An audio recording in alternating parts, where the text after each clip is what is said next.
पार्वती जी ने कहा, भूमंडल पर जन्म लेने के बाद, मृत्यु लोक में आने के बाद हम अपना कार्य अगर श्रेष्ठ तरह से करते हैं, इसलिए शायद गीता जी में भगवान कृष्ण ने कहा कि कर्म प्रधान है।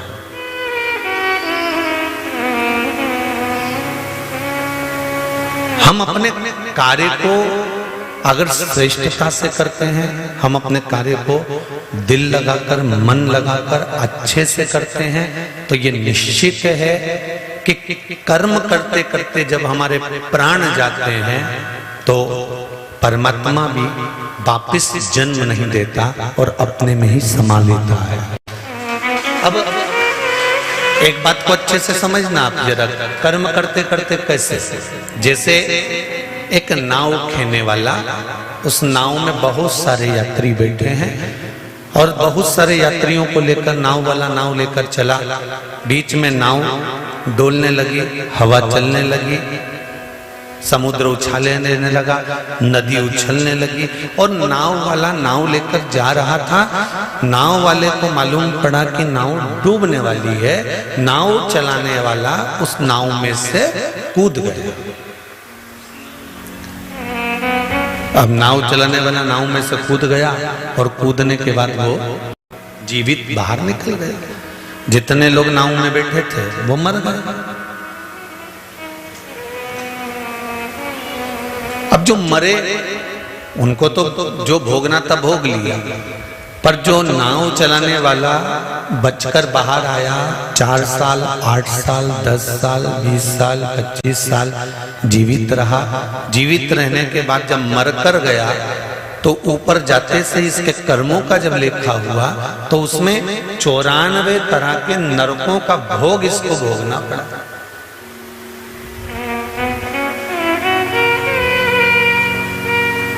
नाव वाले नाविक ने कहा, नाव चलाने वाले ने कहा, सबको 10 नरक, किसी को 15 नरक, किसी को 5 नरक, किसी को 2 नरक और मुझे 94 तरह का नरक क्यों?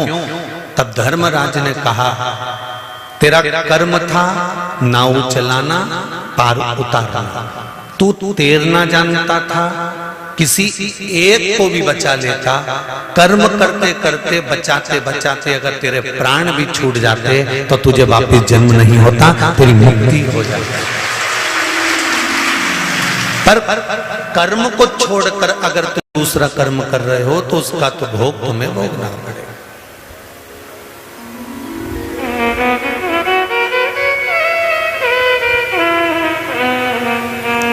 एक सरकारी नौकरी करने वाला व्यक्ति, और सरल समझ लीजिए, किसी की गवर्नमेंट जॉब है, सरकारी नौकरी है, कोई स्कूल में पढ़ाता है, कोई बैंक में नौकरी करता है, कोई अन्य विद्युत विभाग, अन्य विभागों में कोई नौकरी करता है, और उसने आज एप्लीकेशन लगाकर छुट्टी नहीं ली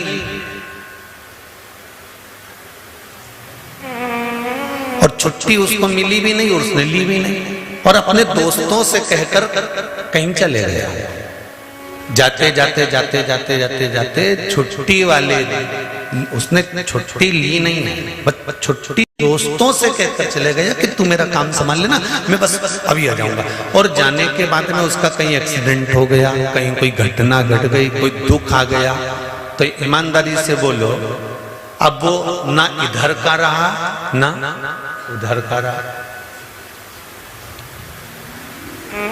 एक छोटी सी एप्लीकेशन लगाकर एक छोटी सी छुट्टी लेकर चले जाता और शासन प्रशासन की निगाह में रहता कि इसने छुट्टी ली है, हमने दी है, तो फिर प्रशासन उसको संभाल लेगा। पर इसने छुट्टी ली ही नहीं और चले गया और घटना घट गई, तो फिर प्रशासन उसको सहयोग कैसे कर सकता है, उसको सपोर्ट कैसे करेगा? तूने छुट्टी ली नहीं तो चला गया।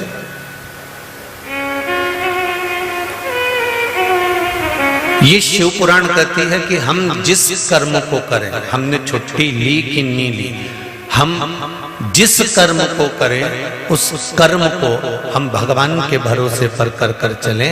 जैसे सरकारी नौकरी करने वाला अगर छुट्टी ले लेता तो सरकार उसका ध्यान रखती, फिर उसका कुछ भी होता तो सरकार उसको स्मरण करती।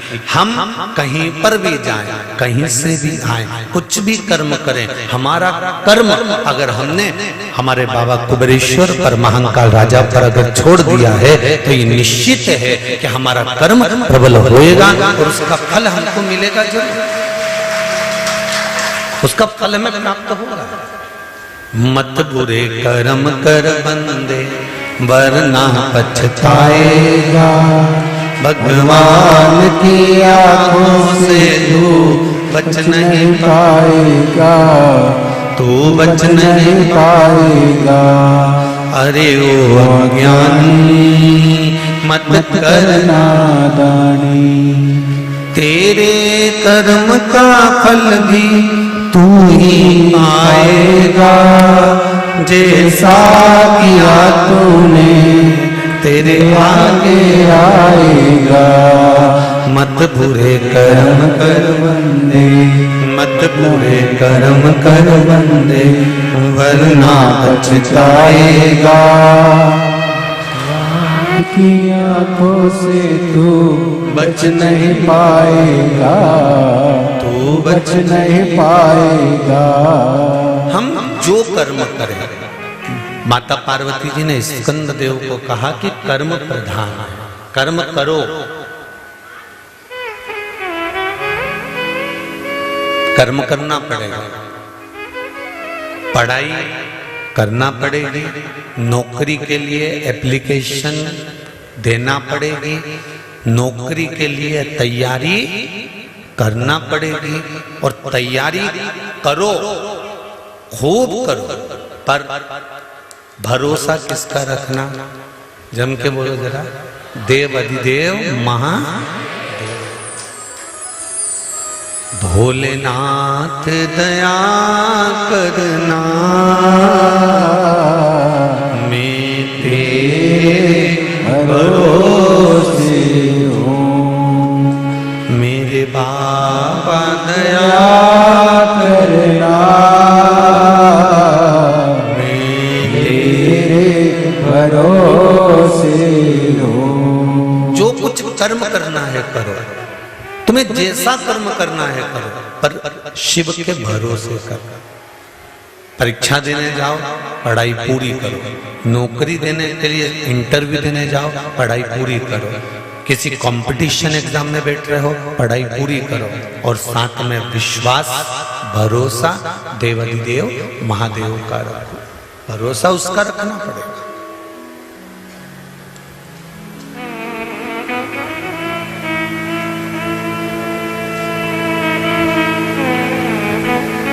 जब हम उसका भरोसा रखते हैं, जब हम उस पर विश्वास करते हैं, तो मेरा देवाधिदेव महादेव भी विश्वास तोड़ता नहीं, वो तोड़ेगा नहीं।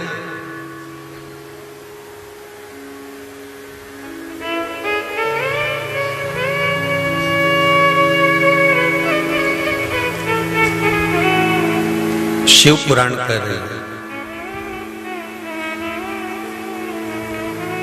स्कंद देव ने पूछा कि मनुष्य शरीर छोड़ने का और वापिस जन्म ना होने के लिए हमें क्या करना पड़ेगा? तो कहा कर्म करो। बॉर्डर पर लड़ते लड़ते अगर कोई मर जाता है ना, प्राण छूट जाते हैं, तो उसको वीर गति प्राप्त करने का पद मिल जाता है। कर्म करते करते अगर हमारे जीवन में हमको दुख सहन करना पड़ रहा है, कष्ट सहन करना पड़ रहा है, कर्म करते करते हमको तकलीफ भी आ रही है, कष्ट भी आ रहा है, तो उससे हमें घबराना नहीं है।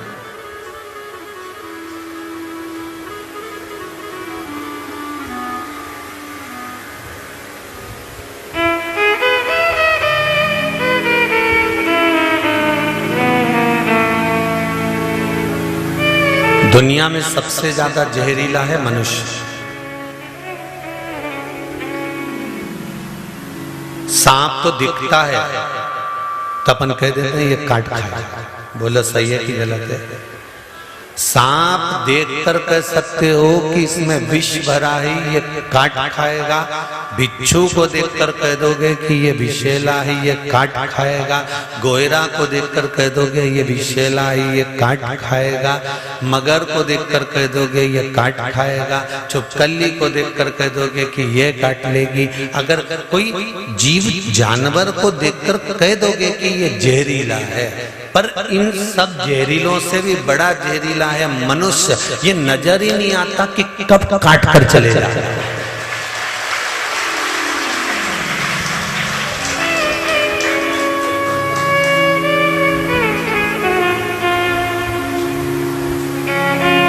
सब अच्छे नजर आते हैं अपने को, कितनी जोरदार हमारी काकी जी कितनी जोरदार ने, काका जी कितना जोरदार ने, भाई कितना जोरदार ने, बंधु कितना जोरदार ने, जीजी कितनी जोरदार ने, जीजा कितना जोरदार ने, हमारा रिश्तेदार इतना बढ़िया, हमारा नातेदार इतना बढ़िया, हमारा कुटुंब इतना बढ़िया। और जब छोरा छोरी का संबंध करने की बारी आती है और कोई संबंधी रिश्तेदार तुम्हारे रिश्तेदारों से पूछते हैं क्यों साहब भेरूलाल की छोरी कैसी है, और इतने में रिश्तेदारों ने उसके बारे में जो बताना चालू करा, तब समझ में आता है कि सांप से ज्यादा जहरीला तो मनुष्य है।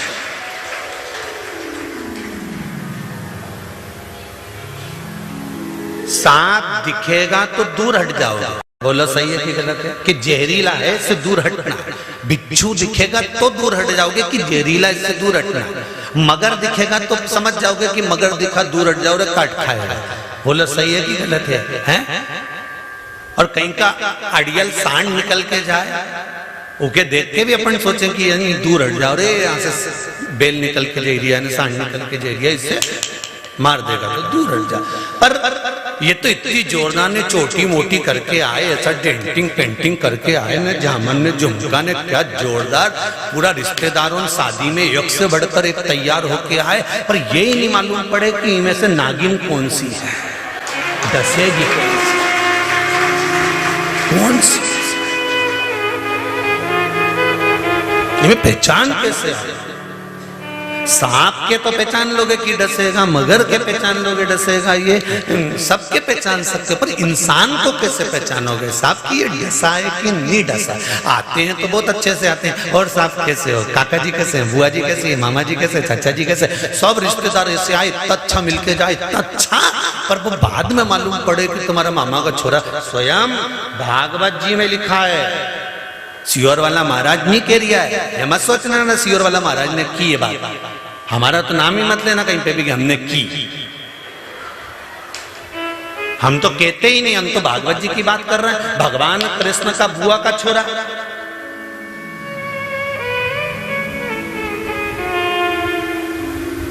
कौन जी का सिर कटा था, शिशुपाल, बुआ का छोरा। और भगवान कृष्ण को मालूम पड़ा कि तुम्हारा बुआ का छोरा गाली दे रहा था तुमको। इतने में बलराम जी बोले नहीं, हमसे जब भी मिला नहीं, बहुत जोरदार मिला, गले भी लग के मिलता है और बहुत हमेशा पूछता है, और भैया कैसे हो, दाऊ दादा ठीक तो हो, कभी आओ हमारे राज्य में, कभी आओ हमारे उधर, हमें तो हमेशा बुलाएगा, फिर गाली कैसे दे सकता? नहीं मानो तो एक दिन मैं तुमको वीडियो बना के बता दूंगा, एक दिन हमारा मोबाइल में कैच करके बताऊं, गाली देखिए। और इतने में तो दाऊ जी ने कह दिया था नहीं शिशुपाल ऐसा नहीं कर सकता, वो गाली दे ही नहीं सकता, हमारी बुआ का छोरा और सगी बुआ का छोरा, ऐसे कैसे गाली दे दे, रिश्तेदार हमारा। तो भगवान ने कई बार किया, नहीं शिशुपाल गाली देता है, नहीं, दाऊ जी बोले मैं नहीं मान सकता, नहीं मान सकता। तो एक दिन भगवान सभा में बैठे थे और भगवान कृष्ण उठ के चले, और चलते चलते शिशुपाल भैया को उन्होंने प्रणाम करके कहा, भैया द्वारका तो आना एक बार देखने, नया महल बनाया। इतने में तो शिशुपाल खड़े होकर बोल दिया, चोटे तेरी द्वारका देखने आऊंगा। इतने में तो भगवान कृष्ण ने पलट के दाऊ दादा को देखा, ये देख लो, मैंने पहले ही बोला था कि कैच करके दिखा दो। सांप दिख जाता है तो भय हो जाता है कि ये काटेगा, बिच्छू दिख जाए तो कि ये काटेगा, गोरिया दिख जाए तो कि ये काटेगा, मगर दिख जाए तो ये काटेगा। पर इंसान को कैसे पहचानोगे कि ये अंदर से कितना काट रहा है, ये समझ नहीं सकते। सबसे जहरीला अगर संसार में कोई जानवर है, सबसे जहरीला अगर कोई है तो वो कौन है? मनुष्य। दिन भर 24 घंटा बैठ के कुछ ना कुछ काटता ही है, दिन भर बैठे बैठे काटे। कौन? वो तो ऐसा, फिर काट दिया। कौन? ऐसा, फिर काट दिया।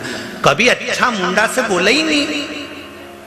दिन भर जहर उगले, दिन भर 24 घंटा इसके मुंडा से जहर निकलता रहे। जैसे सांप की जिब्बिया लपलपाए, ऐसी दिन भर इसकी जिब्बिया लपलपाती रहे, अंड ही बोलती रहे, अब सब सही बोलती रहे। यहां तक कहा है रामचरितमानस में। अब तो ये भागवत की बात हो गई, रामचरितमानस की भी सुन लो। ऊंच निवास नीच कर तूती, देख न सकई पराई विभूति। अब वो भागवत की बात थी, ये रामचरितमानस की बात कर रही है। ऊंचे ऊंचे औहदे पर बैठकर, ऊंचे ऊंचे पद पर बैठकर, ऊंची ऊंची गादी पर बैठकर, ऊंचे ऊंचे सिंहासन पर बैठकर बहुत मान प्रतिष्ठा पद इज्जत सब कुछ मिल गई। उसके बाद भी निंदा करने से पीछे नहीं हटते, उसके बाद भी चुगली करने से पीछे नहीं हटते, उसके बाद भी अपशब्द कहने से पीछे नहीं हटते। तो विचार करो, रामचरितमानस में तुलसीदास जी ने लिख दिया था कि ऊंच निवास नीच करतूती, देख न सकई पराई विभूति।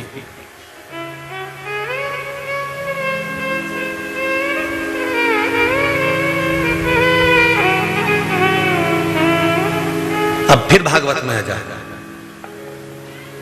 पूतना जब भगवान कृष्ण के यहां गई थी तो राक्षसी बन के गई थी। अरे बोलो जम के, नहीं गई, पहले ब्यूटी पार्लर गई। बोलो सही है कि गलत है?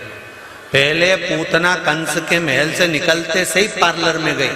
उसके बाद उसने श्रृंगार करा, जोरदार झामर झुमका सब लगा के, खजूर वाली चोटी मोटी जूड़ा मूड़ा बांध के, झमक झुला सब पेन पुना के, बाजूबंद हाथ का सब फूल फुलवारी सब लगा के, बेंदा बोर सब पेन पुना के, फिर सिर पे टोकनी रख के फिर चली गई। और आवाज लगाती लगाती गई, ले लो बिके रे बेदाम, मिठाई ले लो हो। आवाज लगाती लगाती लगाती लगाती जाए और लगाती लगाती सारे गांव के बच्चों को स्तनपान कराती कराती पूतना यशोदा जी के घर पे पहुंच गई। और यशोदा जी के घर पर पहुंचकर यशोदा भी नहीं पहचान पाई कि कितनी जहरीली है। वो तो समझी इतनी सुंदर है रे, ऐसा लग रहा है इंद्र के यहाँ से अप्सरा आई है। तो यशोदा जी ने पूछ लिया, तुम कौन हो? मैं गांव की गोपी हूँ। कैसे आना हुआ? जब लाला हुआ तो बधाई लेने नहीं आई, आज मैं बधाई लेने। अच्छा ठीक है। तो यशोदा मैया ने जितने भगवान शंकर यशोदा जी के आए तो उनकी गोदी में नहीं दिया लाला, और पूतना की गोदी में तुरंत दे दिया, क्योंकि पहचान नहीं पाई ना कि डेंटिंग पेंटिंग के आगे नहीं पहचान।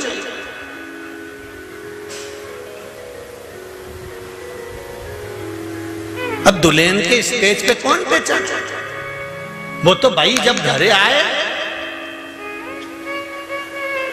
और घर आके जब कि तू तो काली रे कल्याणी, जित देखूं जो, जब वो फिर अपना रोल दिखाए तब समझ में आए। नहीं तो मोहल्ला का लोग तो कहता था स्टेज पे तो अच्छी लगी रही थी ना, जोरदार, और दूल्हे से तो लाख गुना अच्छी दिख रही थी, और सीधी भी थी एकदम बढ़िया। बापड़ी ने मुंडा भी ऊंचा नहीं करा, सिर पे पल्लू डाली ने जैसी की जैसी बैठी एकदम, कहीं मुंडा ही ऊपर नहीं करे। पर समझ में नहीं आया, ऐसा कर ही नहीं सके। हमारे तो विश्वास ही नहीं कि ऐसा कर जाए, हमारे तो विश्वास ही नहीं कि मामा का छोरा ऐसा कर जाए। दाऊ जी बोले मेरे मामा का बुआ का लड़का ऐसा कर नहीं सकता, कर ही नहीं सके। भगवान राम की कथा कह रही है कि पहचानना मुश्किल है कि कितना जहर भरा है। जरा देखो, घर में रह रही थी कौन? जिसने 14 वर्ष के लिए वन भेजा।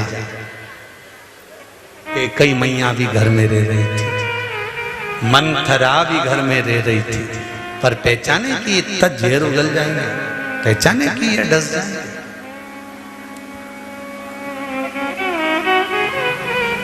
बावारी दुनिया मतलब दुनिया में किसी का कोई नहीं, संसार में कोई किसी का नहीं है। अंदाजा लगा कर बैठना कि हम पूतना आई तो यशोदा जी नहीं पहचान पाई। तुम्हारे आसपास में अड़ोसन पड़ोसन धड़ोसन जितने तुम यहाँ पर बैठे हो, ना जाने कई अब परसों के दिन कितनी चेन कटी, कितना मंगलसूत्र कटा, पहचान में आए कि पूतना है कि कौन है, कौन पहचाने। इसलिए बेचारा वो यम का भाई आशीष वो चिल्ला चिल्ला के तुमसे कहता है कि सिर पे पल्लू डाल के रखो रे, अपना अपना मंगलसूत्र चेन का ध्यान रखो रे, बार बार कहता है। अब क्यों? क्योंकि पहचान नहीं सकते ना। सांप को तो देख के पहचान जाओगे कि सांप है, बिच्छू को देखकर पहचान जाओगे बिच्छू है, पर कैसे पहचानोगे इनके, कैसे पहचान जाओगे?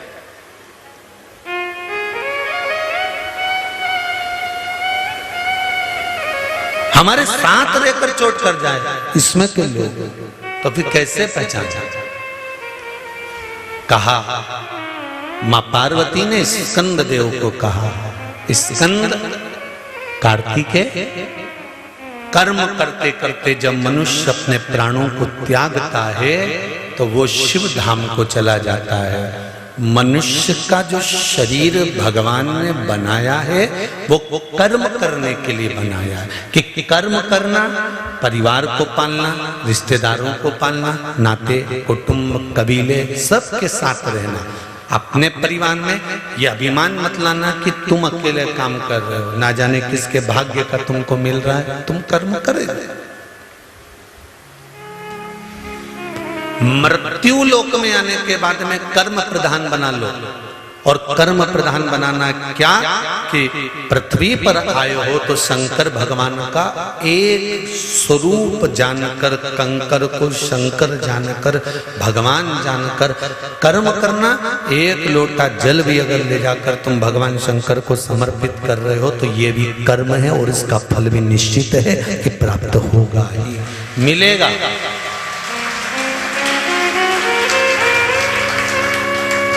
ऐसा नहीं कि नहीं मिलेगा।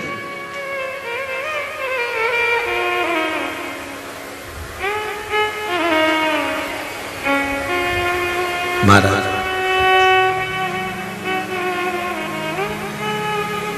सबसे जहरीला मनुष्य पर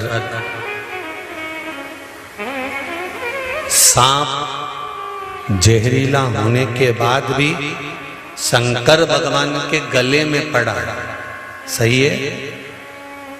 बिच्छू जहरीला होने के बाद भी शंकर भगवान के कानों में कुंडल बनकर पड़ा, और मनुष्य जहरीला अगर है, सांप शंकर जी के गले में है, बिच्छू कान में है, और मनुष्य चरणों में जाकर पड़ जाए तो उसकी भी जिंदगी सार्थक हो जाती है, उसका भी जीवन सार्थक हो जाता है। केवल भगवान के चरणारविंद में पहुंचने पर, केवल भगवान के चरणारविंद में पहुंच जाने पर।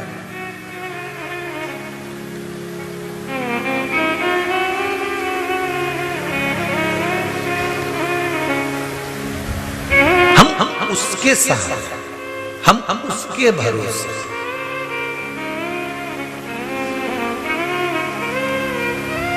और जब ये चित्त, ये मन, ये बुद्धि उसके भरोसे पर हो जाती है, फिर भटकना नहीं पड़ता।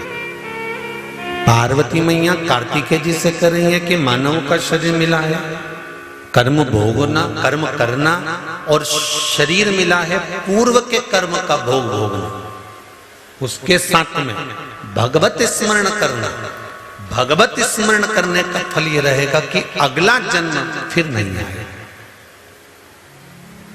मनुष्य देह अंतिम देह।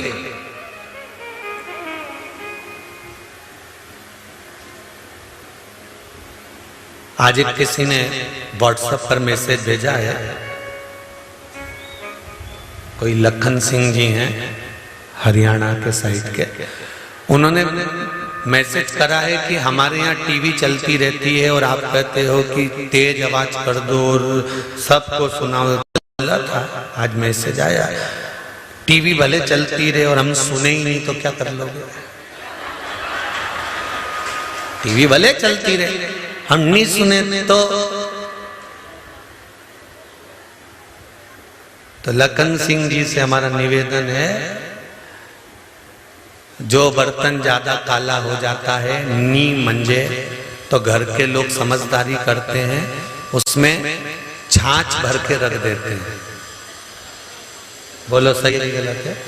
छाछ भर के उस बर्तन में रख दो, 2-4 घंटे तक भरी रहेगी ना, उसके बाद उनमें पानी डाल के धो के रख दो, मांजने की जरूरत नहीं पड़े, छाछ से बर्तन साफ हो जाता है। तो लखन सिंह जी हम भी ये जानते हैं कि बहुत सारे ऐसे काले ठीकरे हैं, बहुत सारे ऐसे ढेर सारे काले बर्तन हैं जो ये इतनी जल्दी साफ होने वाले नहीं है। इन्हें सारा साबुन घिस दो नहीं तो साफ नहीं होगा, क्योंकि रोज चूल्हा पे धर धर के इनकी काकियों ने इनके काला कर दिया। पाप करा करा के पाप का कालापन पूरे ठीकरे पर, पूरे शरीर पर लग गया है, ये इतनी जल्दी साफ नहीं होगा। इसलिए हम कहते हैं कि टीवी की आवाज कम कर जम करके तेज करके छोड़ दो, क्योंकि इन्हें छाछ क्या है? ये भगवान की कथा। जब शरीर में कहीं से भी ये कथा भरा जाएगी तो बर्तन आज नहीं तो कल साफ होएगा ही शरीर, ये निश्चित है। छाछ भर के तो धरो, अब तुम बर्तन में छाछ रखो ही नहीं हो कि बर्तन साफ हो जाए। नहीं, रोज बिम से मांजे ने, साबुन से रगड़े ने, रोज रगड़े, बेचारी का हाथ बेकार हो गया, पर वो ठीकरा साफ नहीं हुआ। ऐसे काले ठीकरों को तो शंकर की कथई छाछ बनकर साफ करती, ये इतनी जल्दी साफ होने वाले नहीं है,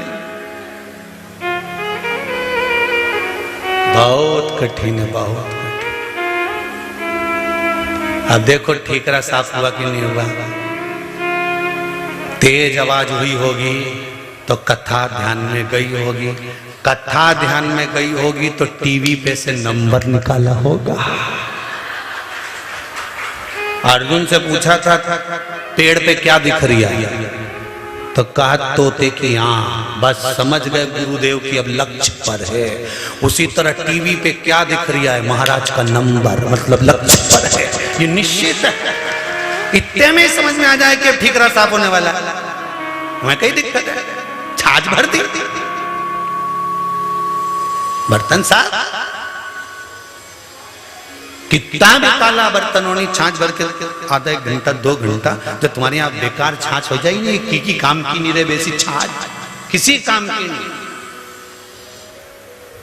शिव महापुराण को जब तक ये पुराण नहीं होती थी लोग जानते ही नहीं थे, उठा के रख रखी थी, किसी ने नहीं जानते थे कि शिव पुराण भी कोई हो। वो तो जब ये छाछ ने अपना रंग दिखाना चालू करा, जब दिखाया तब लोगों को समझ में आई कि ठीकरा उन साफ कर देगी सारा। और हुआ, कई ठीकरे साफ हो गए, कई ना जाने कितने बर्तन साफ, और अभी भी थोड़े बहुत ठीकरे तो रह गए, वे भी साफ हो जाएंगे, धीरे धीरे होंगे। तुम सोचो कि एकदम हो जाए, कहीं कहीं का चूल्हे पे चढ़ चढ़ के एकदम घना काला पड़ी जाए तो फिर अब उसको साफ करने में थोड़ा समय तो लगे है?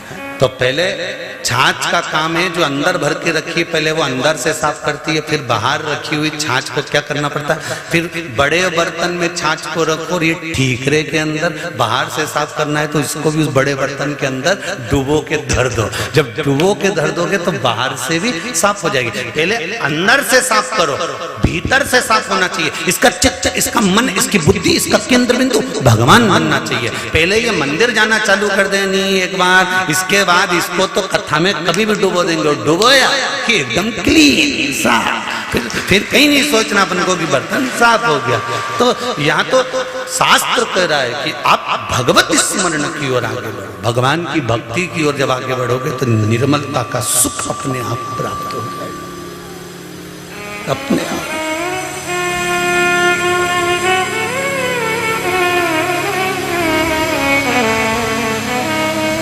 कितना पाप भरा हुआ है मनुष्य के शरीर में, कितना भरा है। हमारे मालवा के संत श्री नागर जी महाराज कहते हैं, मेरा अवगुण भरा शरीर प्रभु जी कैसे तारोगे, मेरी चादर झीमर झी गुरु जी कैसे तारोगे। ये भरा हुआ पापों से ये घड़ा है, इसको कैसे तारोगे, कैसे?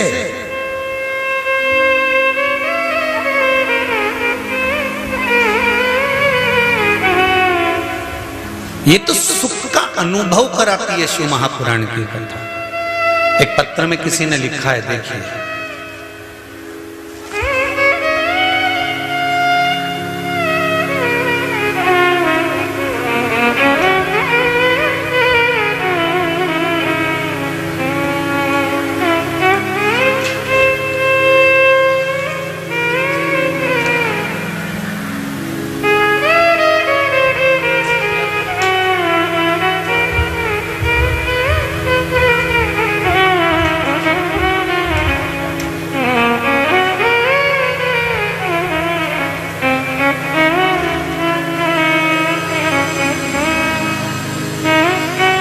श्री शिवाय नमस्तुभ्यम।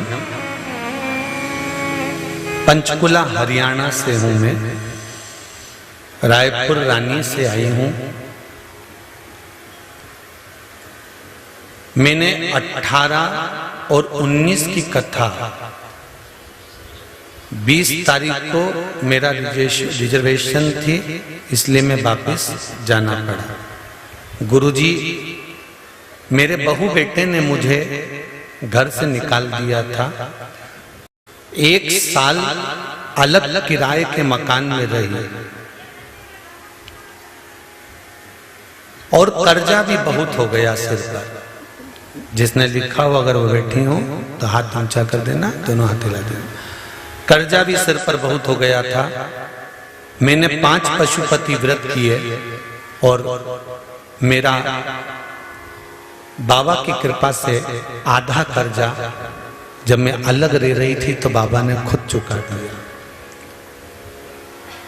तीसरा पशुपति व्रत पूर्ण हुआ, मेरे बेटे का फोन आ गया और मैं जहां किराए के मकान में रह रही थी, मेरी बहू और बेटा मुझे वापस लेकर अपने घर चले गए।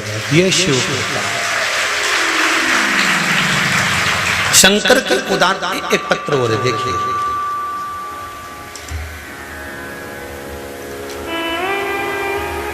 सुलेखा सिकरवार, पति का नाम विश्वनाथ सिकरवार। हम मुरैना मध्य प्रदेश से आए। कहीं बैठे हो तो हाथ हिला देना। आप ही हैं? हर हर महादेव। एक बार फिर से हाथ हिला दो, हर हर महादेव। मुरैना मध्य प्रदेश से आए हैं गुरुदेव। मैं बचपन से ही शिव की आराधना करती हूँ, पर शिव भक्ति को आपके माध्यम से जाना।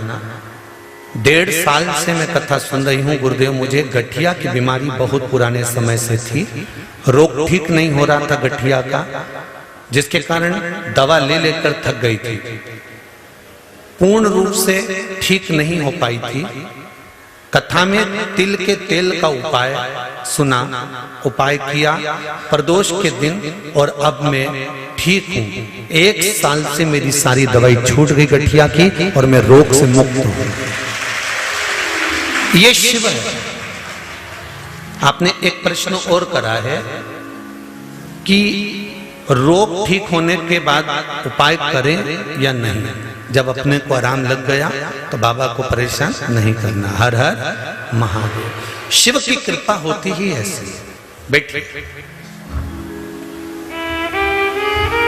आपका विश्वास हम तो आप लोगों से भी कहेंगे, जितने लोग कुबेरेश्वर बाबा की धरा पर आए हो, जमीन पर बैठकर कंकर और शंकर की पावन भूमि पर बैठकर कथा सुन रहे हो, एक बारीक से बारीक कंकर भी अगर आपके पास में पड़ा हुआ है, आप दिल से बाबा से कहकर चले जाना कि मैं इस कार्य के लिए आई हूं बाबा, 3 महीने में मुझे वापस बुलाना। 3 महीने में वो कंकर वापस बुला लेगा, वो शंकर वापस बुला लेगा। आप बोलकर तो जाओ, उसको कहकर तो जाओ। और जितने लोग टीवी चैनल के माध्यम से कथा सुन रहे हैं, उनसे भी कहूंगा, आप दिल लगाकर टीवी के सामने आस्था चैनल पर, फेसबुक, यूट्यूब पर मन से मेरे कुबेरेश्वर बाबा को, मेरे महाकाल बाबा को, मेरे विश्वनाथ को कहो तो 3 महीने में आपका कार्य जब हो जाएगा, आप स्वयं यहां पर चलकर आओ। ये शिव है। शंकर भगवान को पाने के लिए वैकुंठ नहीं जाना है। आप में से अगर कोई जाना चाहता है वैकुंठ तो जा सकता है। हमारी तरफ से आप लोगों को छुट्टी है? तुम्हारा मन करे नहीं कि मैं तो वैकुंठ जाऊंगी तो जाओ, मना नहीं है।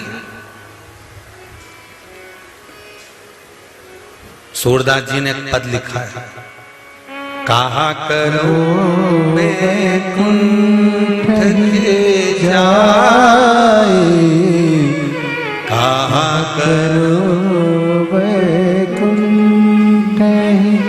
सूरदास जी लिखते हैं कि वैकुंठ जाकर मुझे क्या करना, जहां गौएं नहीं, गोवर्धन नहीं, वहां वैकुंठ में मैं क्या करूंगा?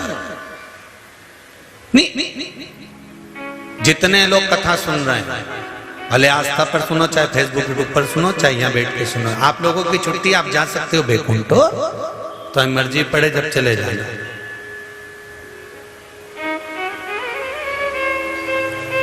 पर करोगे क्या वैकुंठ? क्या करना हमें वैकुंठ में?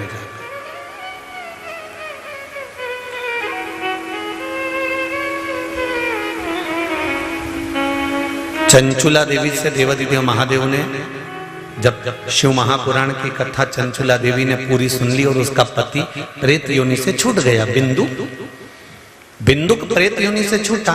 चंचुला देवी ने कथा सुनी और बिंदुक प्रेत योनि से छूट गया। दोनों पति पत्नी सामने खड़े हो गए।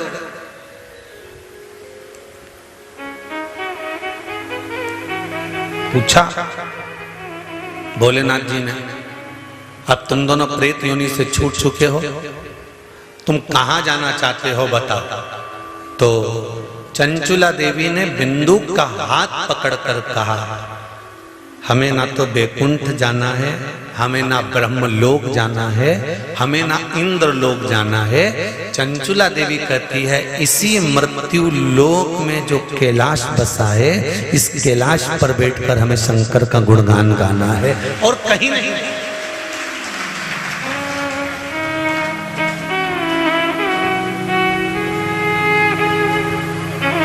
क्या करेंगे वैकुंठ में जाकर? वहां पर केवल डल्लब का गद्दा मिलेगा, एसी का रूम मिलेगा, सोने और चांदी की थाली में भोजन मिलेगा, अप्सराएं तुम्हारा पंखा झेलेगी।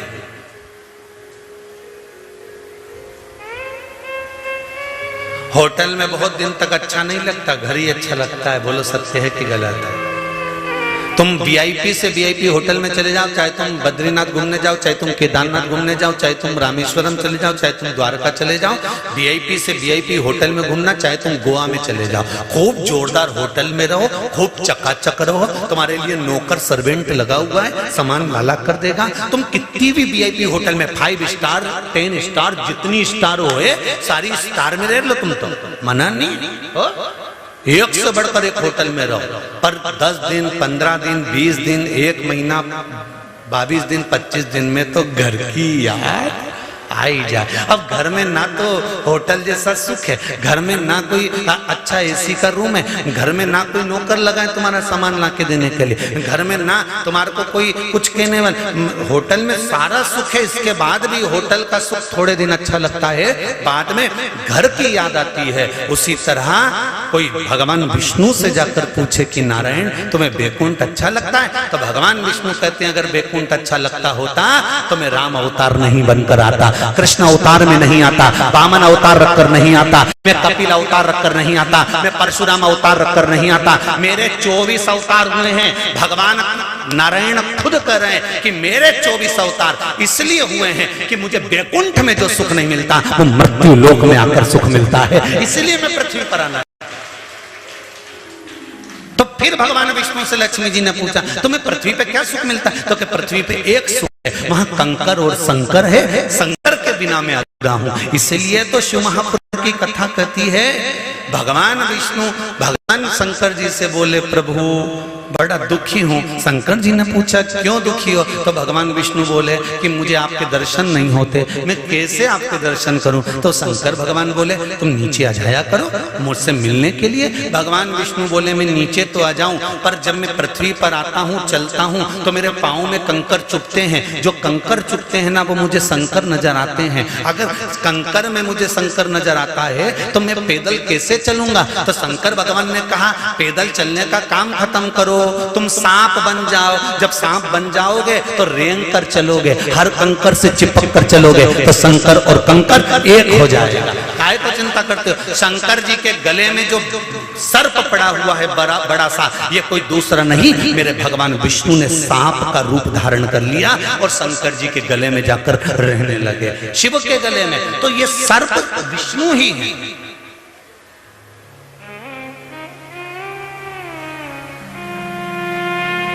तुझ में रब दिखता है यारा मैं क्या करूं? हर एक में वही दिखता है तो अपन क्या करेंगे?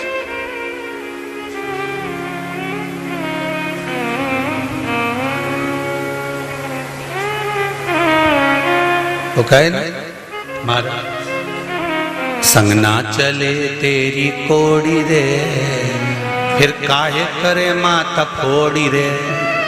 काहे माता फोड़ी करने रे? क्यों करे? 1 रुपया साथ में ले जा सकते जीजी और जीजा, सब सुन लेना अच्छा से। 1 रुपया साथ नहीं ले जा सकते और अखड़ में ऐसे जिए कि सब लेके जाएगा। पंखा भी टंगा रहेगा रे मिश्रा जी, यही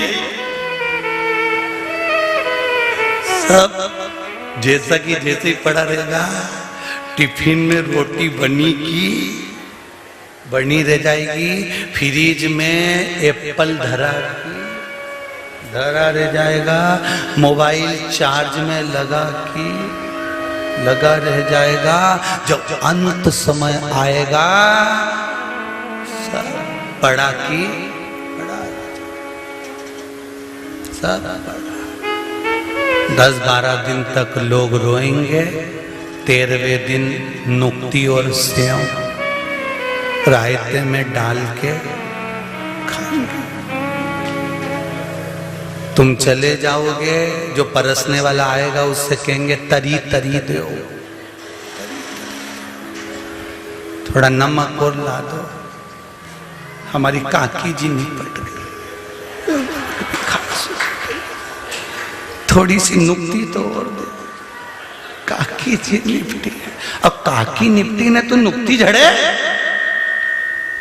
फिर कौन तुझे याद करे?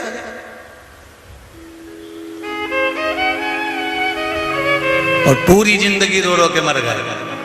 भगवान ऐसा भगवान वैसा, हमारी तो जिंदगी बेकार हो गई। काय करो? अलमस्त होकर जियो, अलमस्त होकर। कई लोग कहते हैं ये सियोर वाला महाराज 24 घंटा हंसता रहे, कभी इसकी आंख में कथा में तो कभी आंख में आंसू दिखे ही नहीं के, तो कहीं करूं रोके? क्या करना? मुस्कुराने के लिए भगवान ने चेहरा दिया है, मुस्कुराने के लिए अधर दिए हैं। रोने के लिए तो जब पैदा हुए थे तो मेरे राम जी भी अगर जन्मे थे तो भी कहा गया था माता पुनि बोली सोमति डोली तजौतात यह रूपा की जैसी सुलीलाति प्रियशीला यह सुख परम अनुपा।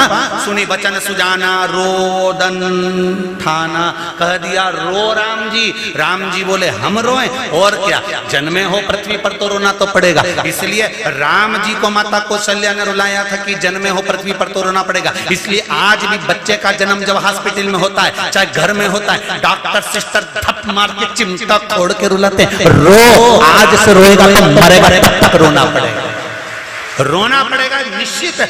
रो,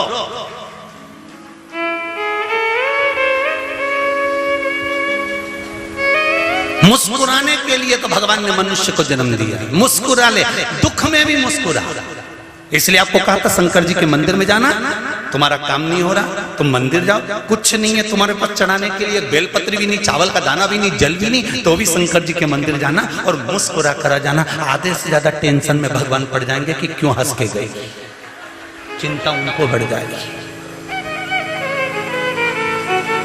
मुस्कुराने से भी चिंता बढ़ जाती है, और मुस्कुराने का हक केवल मनुष्य को है।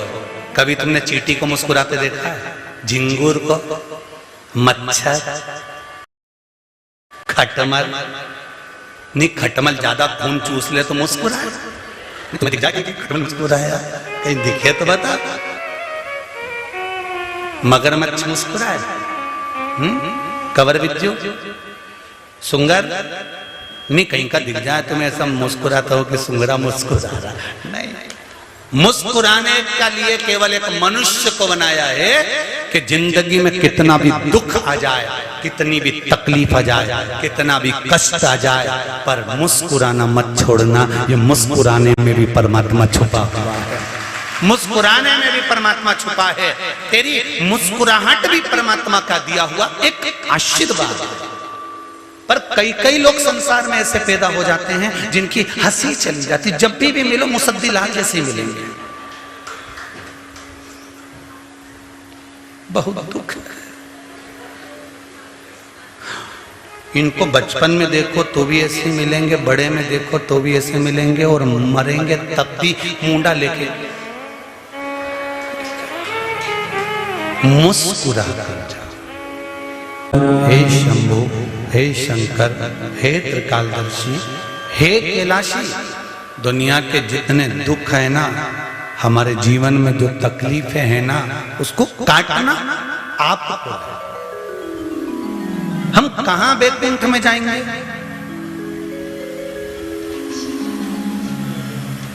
एक बहू पूना में रहती है, एक मुंबई में रहती है, और एक तुम्हारे पास रहते है। तकलीफ होगी तो पूना वाली को कहोगे कि मुंबई वाली को कहोगे कि पास वाली को कहोगे? बोलो जम के।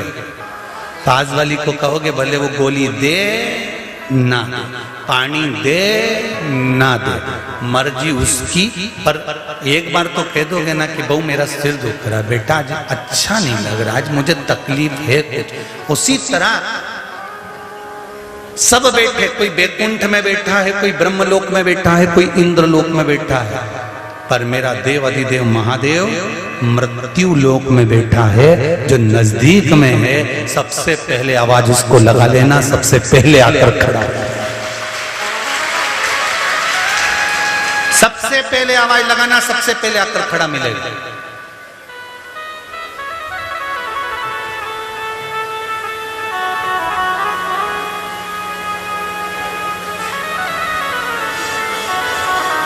सहजता में आ जाता, सरल। एक पत्र आया है अभी, देखिए।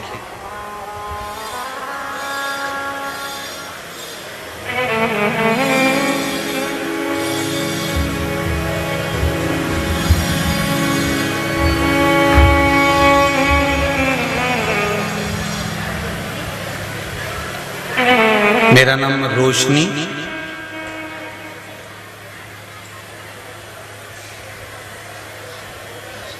रोशन धौलपुरे राष्ट्रीय बेसबॉल खिलाड़ी, मध्य प्रदेश पुलिस अकादमी भौरी भोपाल में वर्तमान प्रशिक्षण देने कार्य कर रही है।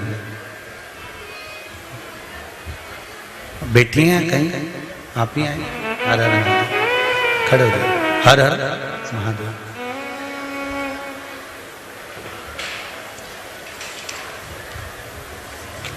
बोलना चाहेंगे कुछ? माइक दीजिए।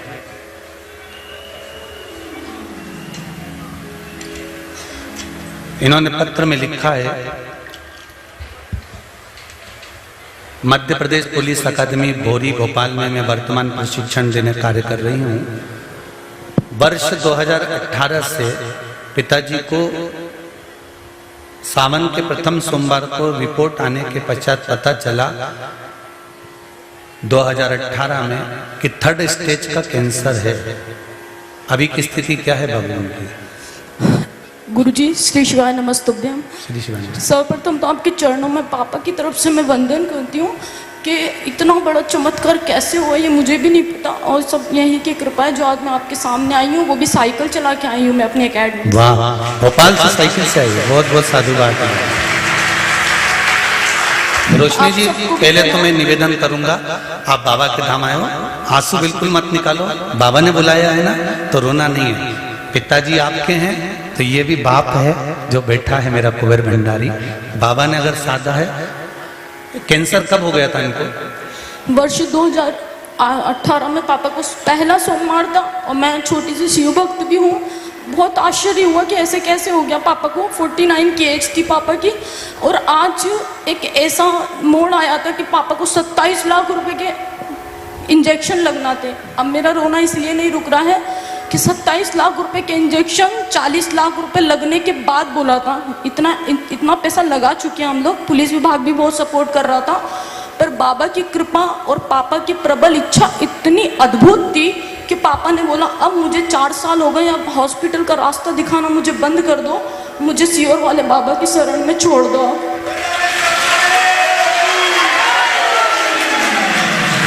बहुत ही आश्चर्य हुआ कि हमने पापा को समझाया, पापा डॉक्टर ने सब कुछ मना कर दिया है, अपनों को इंजेक्शन लगना बहुत ज़रूरी है, आप वो भी लगवा लो और बाबा के पास भी चलेंगे।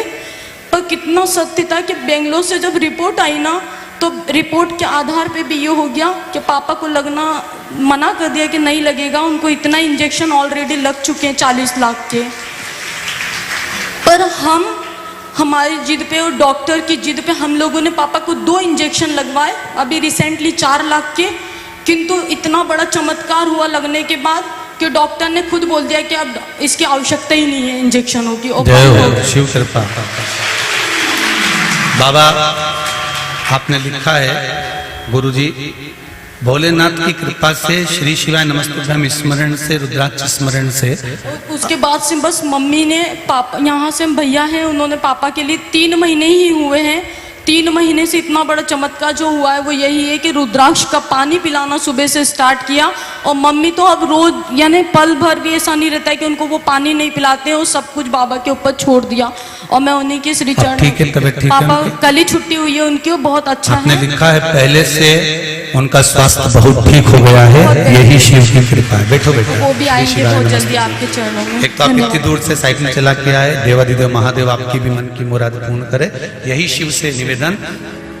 शंभु शरणे पड़ी मांगू घड़ी रे घड़ी दुख कारो, दया करी दर्शन आपो। शिव कृपा होती है तब जाकर कहीं जीवन में कोई सुख का अनुभव होता है।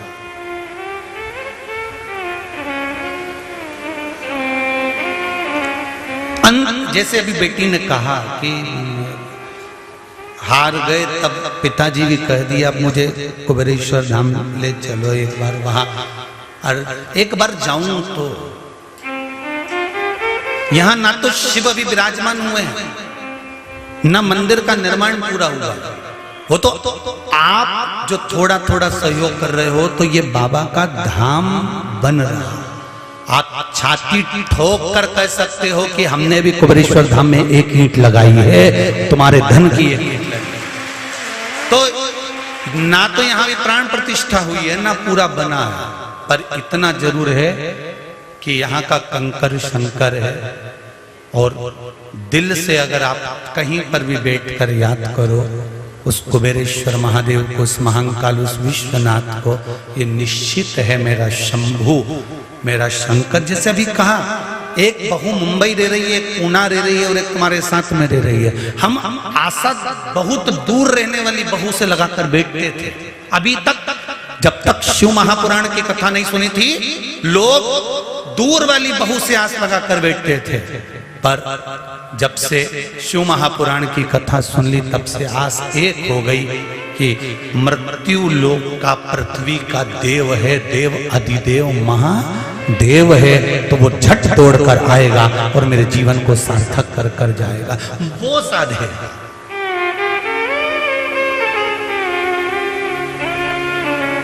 कोई दूसरा नहीं है साधने वाला। तेरी कृपा बिना न हिले एक भी अणु, लेते हैं श्वास तेरी कृपा से तनो तनो। हम एक बात पहले भी कहे, आज फिर कहते हैं, टीवी के सामने सुन रहे हो चाहे कुबेरेश्वर धाम में सुन रहे हो, कुबेरेश्वर धाम की धरा पर बैठकर कभी जिंदगी में जब तुम्हारे काम हो जाए और यहाँ कभी कथा हो रही हो तो जिंदगी में कभी एक मौका लगाना कि कुबेरेश्वर धाम में 5 मिनट की भी कथा सुनकर जाने का प्रयास करना। और 5 मिनट की कथा सुनकर जाने के बाद में आप घर पर इतने आनंद में वापिस दौड़ने का, हम इससे पहले जो कथा हुई थी उसमें भी कहे थे कि बैग मत खोलना, यहाँ से जाकर बैग बंदे रहने दो, 3 महीने बाद वही बैग वापिस लेकर यहीं आना पड़ेगा वापिस। एक पत्र आया, उस पत्र को देखिए आप।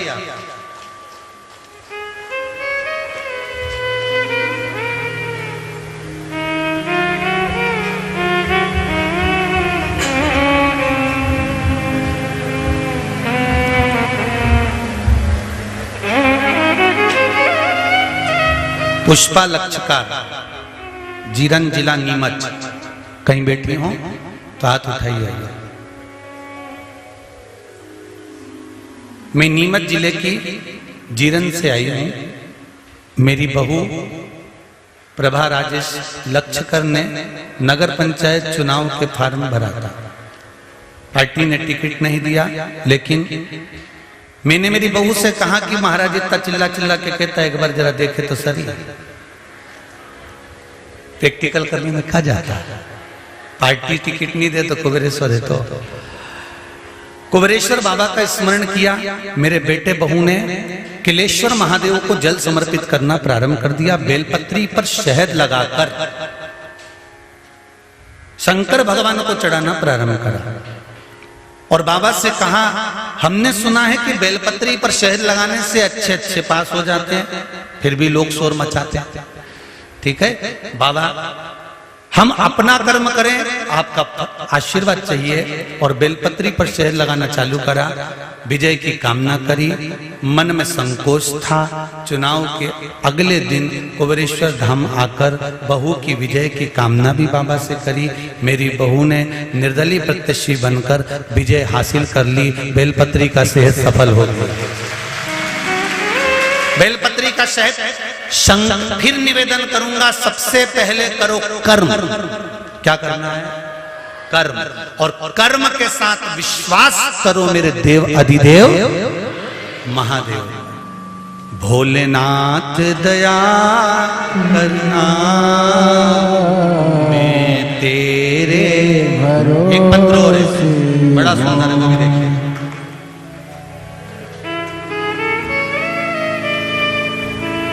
शारदा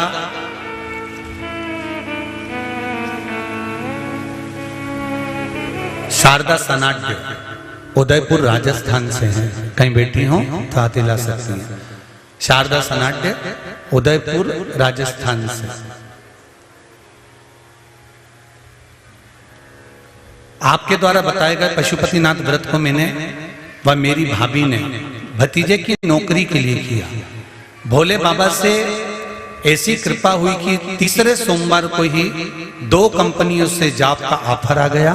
5वें सोमवार तक तो 4 जगह से ऑफर आ गया, जबकि वह 1 वर्ष से परेशान था।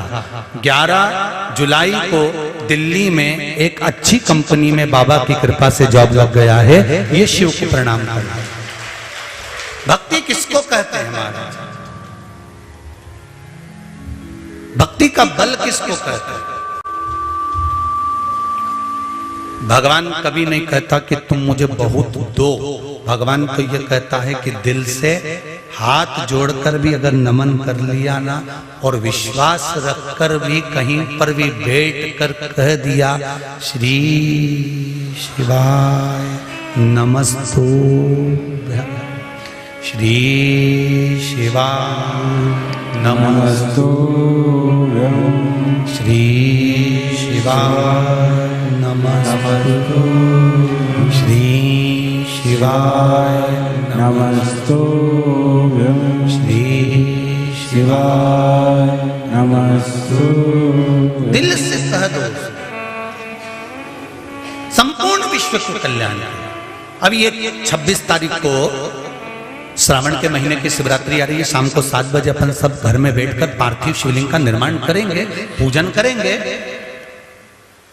जो वस्तुएं बताई वो शंकर भगवान को जब हम एक साथ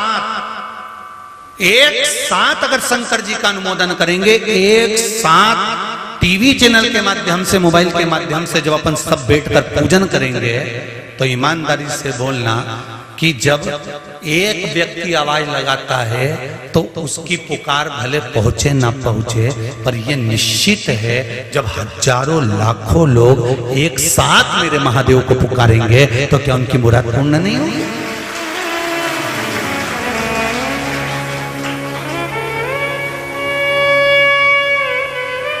क्या वो नहीं सुनेगा?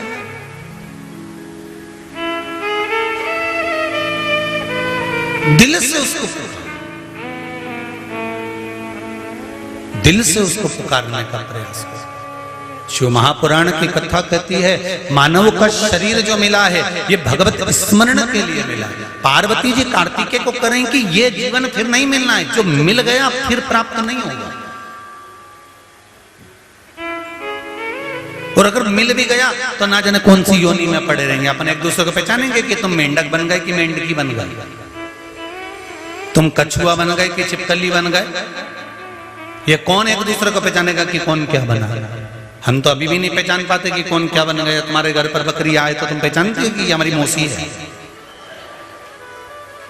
फिर भी पूरा घर छोड़कर तुम्हारे दरवाजे पे आके खड़ी होती है तो पहचानो ना कि दिन में 1 बजे काय को आती है।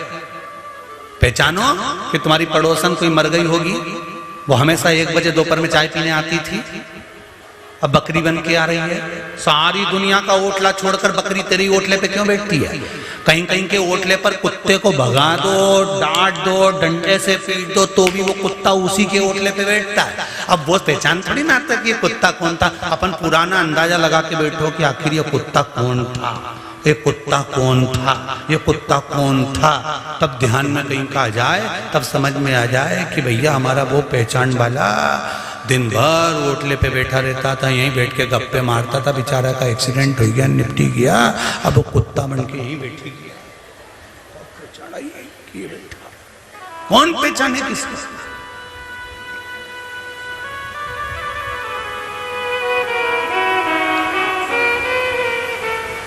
कहां से आई है? अजमेर, राजकोट से है। अच्छा, खाचरो से।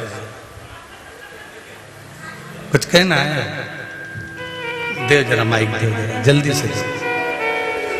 पर इसके बाद मौका नहीं देंगे क्योंकि कथा बहुत सारी रही है, इसलिए जल्दी जाओ, जल्दी जल्दी ले जाओ। एक दूसरे को देना, जल्दी ले दो। हाँ, देते जाओ। शंभु शरणे पड़ी मांगो घड़ी रे घड़ी, दुख काटो दया करे न दर्शन आपो। हर हर महादेव। श्री शिवाय नमस्ते। शिवाय नमस्ते। कहाँ से आई है बहन? मैं खाचरो से आई हूँ। क्या नाम है आपका? मेरा रेखा कुंवर है जी, बोलिए। मेरे मिस्टर है ना, इसमें कोऑपरेटिव बैंक में थे जी और 1 करोड़ का घोटाला हो गया था। जी जी तो मैं यहाँ आई थी जी। तो यहाँ से थोड़ी मिट्टी लेके गई थी जी जी और उनको अधिकारी ने उज्जैन बुलाया था। जी जी। तो फिर मैंने वो मिट्टी दी कि आप लेके जाओ। उनकी जेब में रख दी थी मिट्टी? हाँ, मैंने जेब में लाल कपड़े में बांध के रखी थी। जी। तो वो लेके गए और वहाँ से फोन आया कि मेरे को चार्ज मिल रहा है। तो मैं लूँ के फिर बाद में लूँ, तो मैंने कहा सोमवार को लेना, भोलेनाथ का व्रत है। तो मैंने एक सोमवार करा पशुपतिनाथ का, और मेरे इनको चार्ज मिल गया। बधाई हो आपको, बाबा की कृपा हो। अब वापिस चार्ज मिल गया ना। और एक और है जो है ना, ये बिलपत्र देने शुरू किए 1 महीने से, तो उनके अन्याय हो गया था जी। तो अन्याय वो रोज बिलपत्र खाते थे, तो उनका अन्याय खत्म हो गया। परसों रिपोर्ट करवाई थी, आ गई है रिपोर्ट, हरनिया समाप्त हो गया ना। बस ठीक है बेटो, श्री शिवाय। बहुत बहुत बधाई आपको कि बाबा ने आपके ऊपर से इल्जाम हटा दिया और वापिस बाबा ने चार्ज देकर वापिस बैंक में लगा दिया। हर हर महादेव। वो कुबेरेश्वर है, बाबा की कृपा ऐसी बनी रहे। बैठिए। शंभु शरणे पड़ी मांगो घड़ी रे घड़ी दुख काटो, दया करे न दर्शन आपो। शिव कृपा बिना नहीं हो सकता महाराज। उसकी फिर कहूंगा, बहुत दूर जाकर नहीं कहना हमको। हम जहां बैठे हैं, जिस जगह बैठे हैं, भले टीवी के सामने, भले मोबाइल के सामने, दिल से उससे कह दो कि तेरी आज मुझे जरूरत है, तू हो मेरे साथ।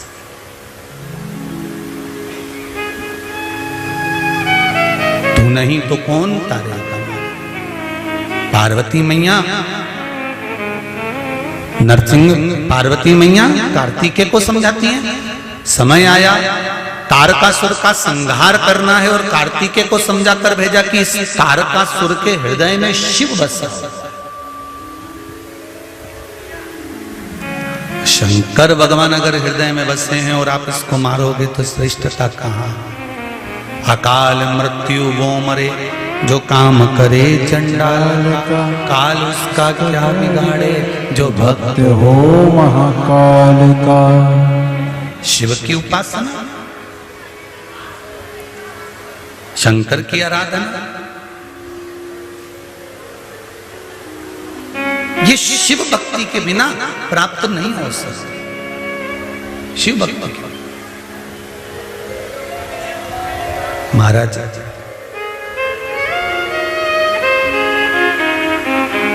बड़े से बड़े काल से, बड़े से बड़े रोग से, बड़ी सी बड़ी बीमारी से भी अगर बचा सकता है तो मेरा देव अधिदेव महादेव बचा सकता। आएगा मनुष्य की देह है तो दुख तो आना है, तकलीफ तो आना है, पीड़ा तो आना है, परंतु उस पीड़ा को समाप्त करने का बल भी मेरा देव अधिदेव महादेव ही दे सकता।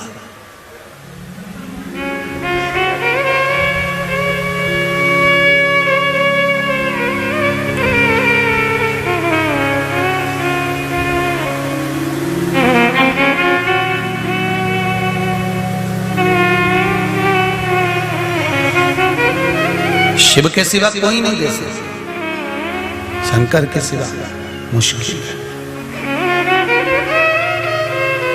शिव पुराण कर रही है, भगवान शंकर का संवाद कर रहा है। तारकासुर के हृदय में शिव बसा है, इसलिए उन्होंने जो वर मांगा था वो ये मांगा था कि मरूंगा तो शंकर भगवान के पुत्र के द्वारा मरूंगा।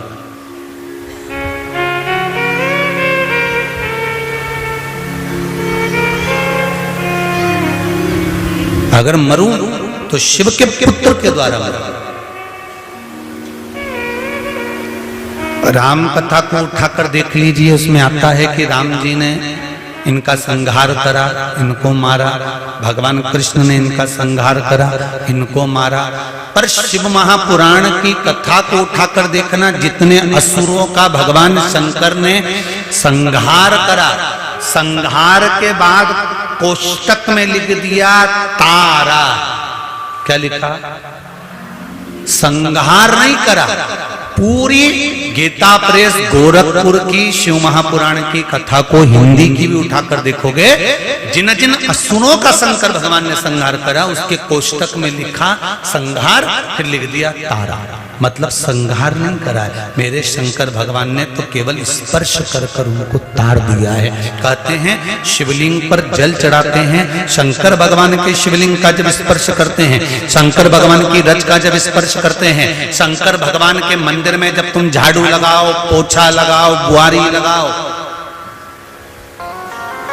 एक बात बहुत पुरानी है, बुजुर्ग माताएं अगर इस कथा को सुन रही होंगी तो उनको अंदाजा होगा कि घर की जेठानी जब घर में लीपती थी, पोछा लगाती थी, तो घर की देवरानी जब उस पोछे पर पांव रखती थी तो पहले पल्लू से उस पोछे को प्रणाम करती थी। बोलो सही है कि गलत है?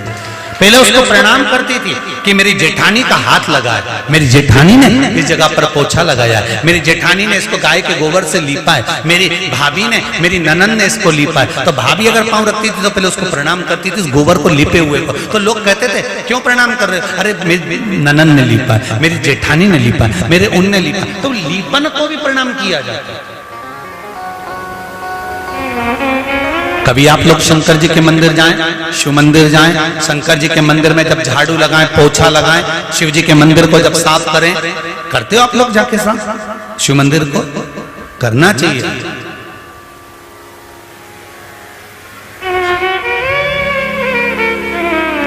कई लोग जब हमारे पास में पत्र लिखते हैं ना तो बड़ा दुख होता है ये सुनकर कि कई लोग पत्र लिखकर कहते हैं कि महाराज जी ने तो ऐसा मंदिरों में भीड़ करवा दी है शंकर जी के मंदिर में कि लोग बेलपत्री पटक के चले जाते हैं, फूल पटक कर चले जाते हैं और इतना कचरा करके चले जाते हैं। पर मेरा विश्वास कहता है सावन के महीने की शिव पुराण में कि ऐसा कोई मंदिर नहीं होगा जिस मंदिर में कचरा होगा, क्योंकि शंकर के भक्त उसको साफ कर रहा है। जो लोग कहते हैं कि मंदिर में कचरा हो गया, उनकी बुद्धि में कचरा भरा हुआ, इसलिए मंदिर में कचरा दिख रहा है।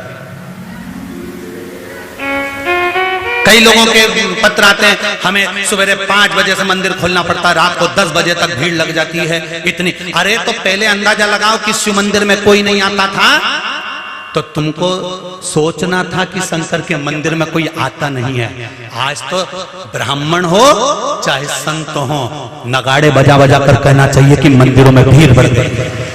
प्रसन्नता होना चाहिए। जिन जिन ने पत्र लिख कर भेजा वो पत्र में उनके मंदिरों के नाम लिखे, सिग्नेचर करें। वो तो हम आस्था चैनल पर दिखा नहीं रहे। सोचना चाहिए कि मंदिरों में सनातन धर्म का आदमी दूसरे धर्म में जाए तो तुम्हें अच्छा लग रहा है। सनातन धर्म का आदमी दूसरे धर्म में घुस रहा है तो तुम्हें अच्छी लग रहा है, खुशी हो रही है। और आज सनातन धर्म का बच्चा शंकर मंदिर में जाकर 1 लोटा चला रहा है। भले नहीं है किसी के पास में रुपया, तो क्या रुपया चढ़ाना जरूरी है कि 10 रुपए चढ़ाओ कि 50 रुपए चढ़ाओ?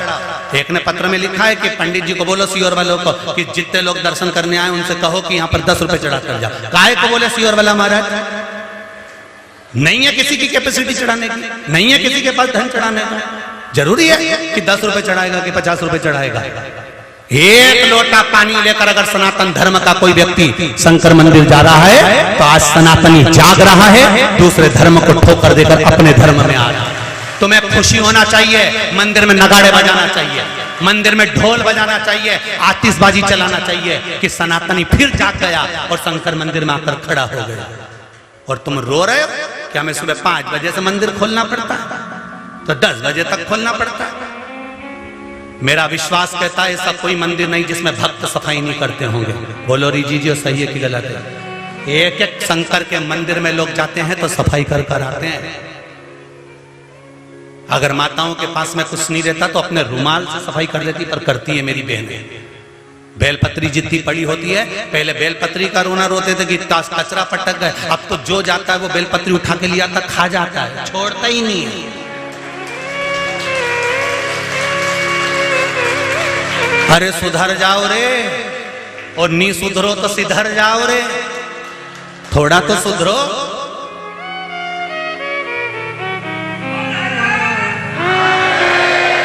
शिव मंदिर में भगवान के भक्त बढ़ रहे हैं, शंकर के मंदिर में अगर आज सनातनी जा रहा है, स्कूल की ड्रेस पहन पहन के बच्चे पहले मंदिर में एक लोटा जल चढ़ा रहे हैं, ये नजारा पहले कब देखते थे?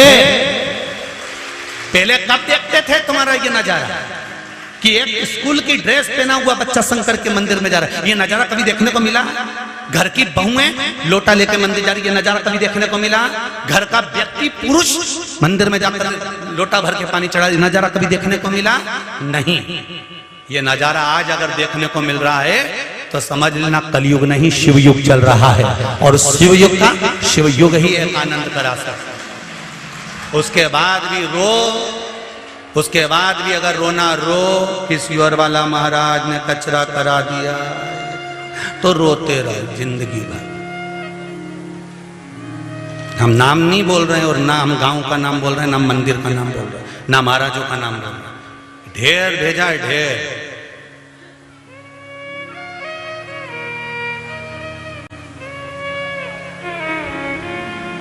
सबरो, अगर आज सनातनी नहीं जागा तो जिंदगी भर रोना पड़ेगा।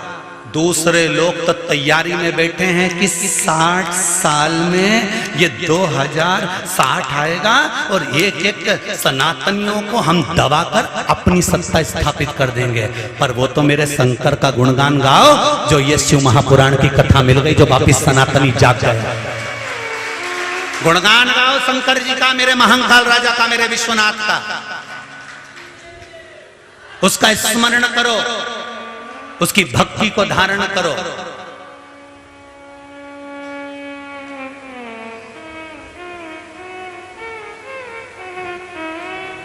कितना जोड़ने का प्रयास कर रहे हैं, पर फिर भी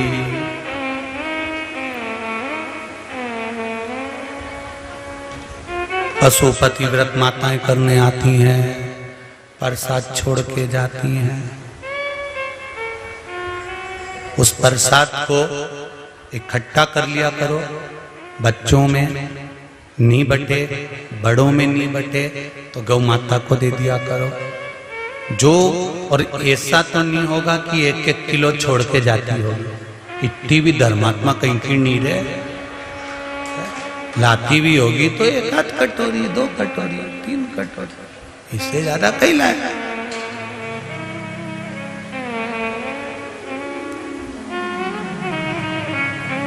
महाराज इसलिए कह रहे हैं, जागो तो एक बार हिंदू जागो तो। थोड़ा जागने का प्रयास करिए, जीवन का आनंद पाओगे महाराज। शिव भक्ति, शंकर का स्मरण, शिव का अनुमोदन, शंकर की भक्ति का गुणगान हमारे जीवन की सार्थकता। और फिर निवेदन करूंगा, यहां आने से पहले अपने गांव के जो शिव मंदिर हैं उसका स्मरण करना, उसका अनुमोदन करना, उस शिव मंदिर का गुणगान करना, अपने आप सुख का अनुभव। तारकासुर को मारो, पर एक बात याद रखना, तारकासुर को मारना नहीं है, तारना है, क्योंकि तारका के हृदय में शिव बसा हुआ है।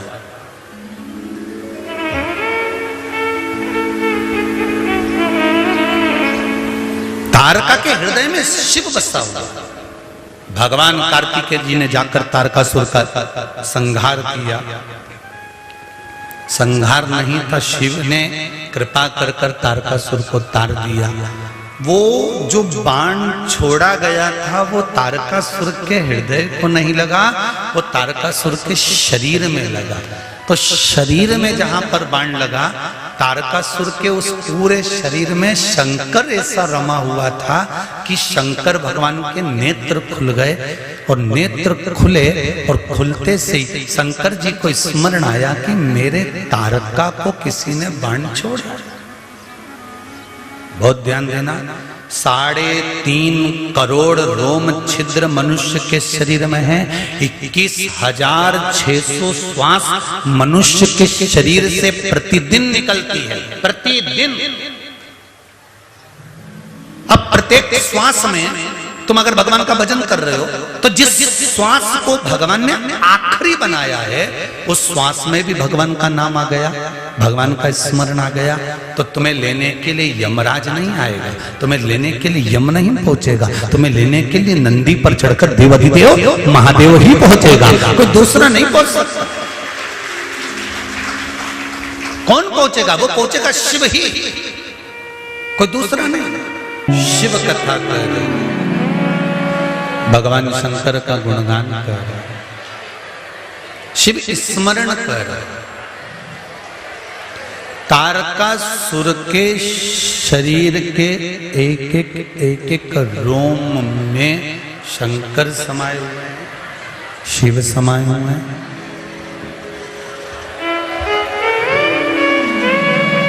प्रत्येक रोमावली में शंकर विराजमान, शिव विराजमान, और जब प्रत्येक रोमावली में शिव विराजमान है, भगवान शंकर बैठे हुए हैं, तो ये निश्चित था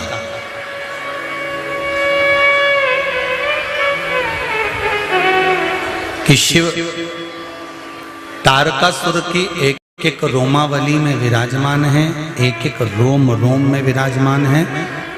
तारकासुर के प्रत्येक रोमावली में अगर शंकर भगवान बैठे हुए हैं, विराजमान हैं, तो जहां बाण छोड़ा गया शरीर में जहां लगा वहां शंकर ही विद्यमान थे। तो षडानंद कार्तिकेय ने ये भाव व्यक्त किया कि पिताजी मैंने तारकासुर को मारा नहीं है, तार दिया। बैठो बहन, अभी बोलती, बैठो बैठो बैठो। जो कहना चाहती हो पहले लिख के दे दिया करो, फिर यहां समझो। तो शिव कथा कर रहे, शंकर भगवान का स्मरण कर रहा, शिव भक्ति कर रहा।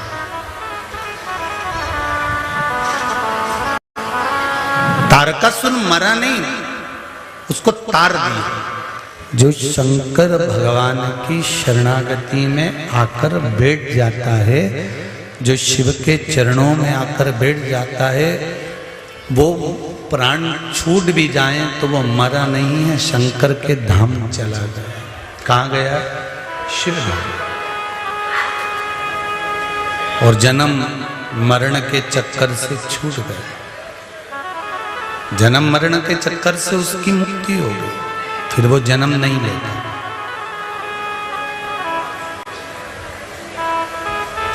पहले भी कथा में कहा, फिर कह रहे हैं, मृत्यु निश्चित है, आएगी, पर भगवान से ये प्रार्थना करना कि भोलेनाथ तेरा भजन करते करते, तेरा स्मरण करते करते, तेरी पूजन करते करते, तेरा नाम जाप करते करते हमारे प्राण छूट जाएं, वो अच्छा। पलंग पर मत पटकना, शरीर को सड़ाना नहीं, गलाना नहीं, बेकार नहीं करना कि बाद में भोग ना पड़े और कोई करने वाला नहीं मिले, ऐसा शरीर मत बनाना, ऐसा शरीर मत बनाना जिसको लोग भी कहें कि ये शरीर बेकार हो गया, अब तो इसको छूट जाना चाहिए।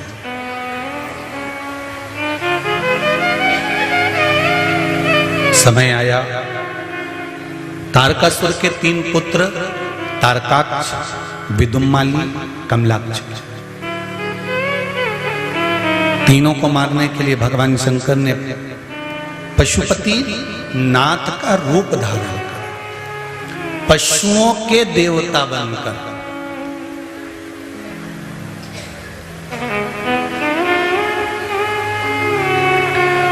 अब एक प्रश्न खड़ा हो जाता है कि गुरुजी पशुओं के देवता पशुपतिनाथ हैं, तो फिर पशुपतिनाथ की आराधना तो मनुष्य क्यों करता है? अब आप मानव का इतिहास ढूंढ के लाइए, जब मानव का इतिहास ढूंढोगे तो ये मानव में धीरे धीरे धीरे धीरे जो उत्पत्ति हुई, पहले तो बानर जैसा ही स्वरूप था अपना और हमारा तुम्हारा। हम और आप में भी पशुता भरी हुई थी।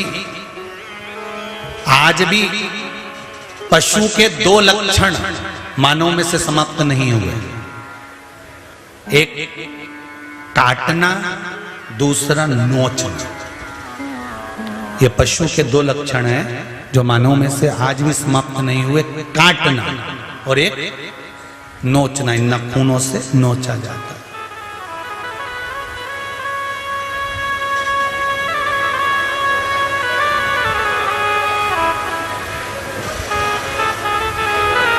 आज भी ये दो लक्षण समाप्त नहीं हुए, चल रहा है।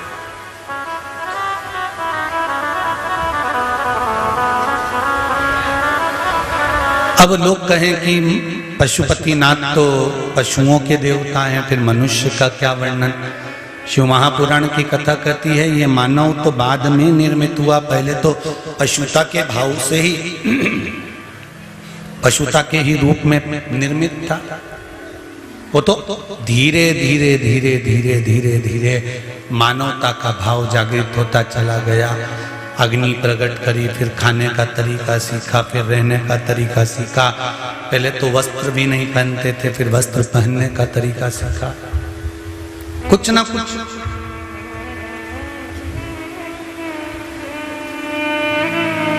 स्वरूप बदलता गया।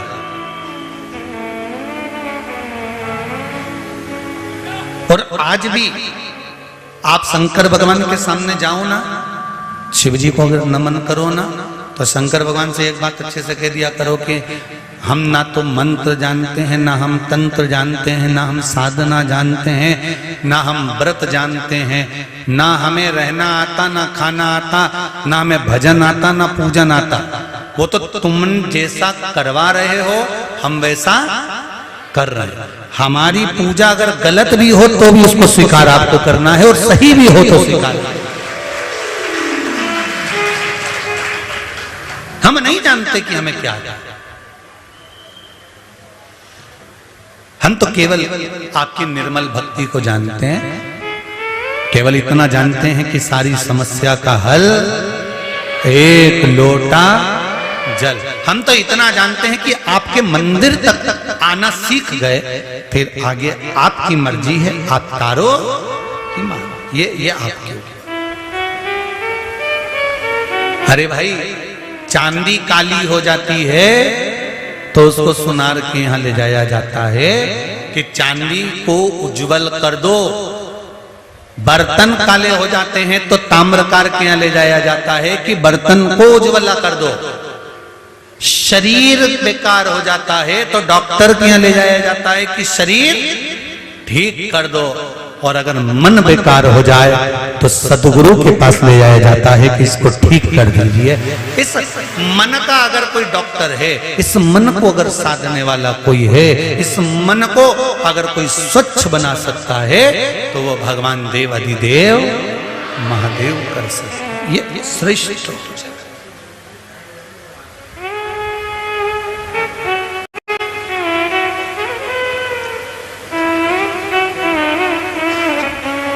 महाराज।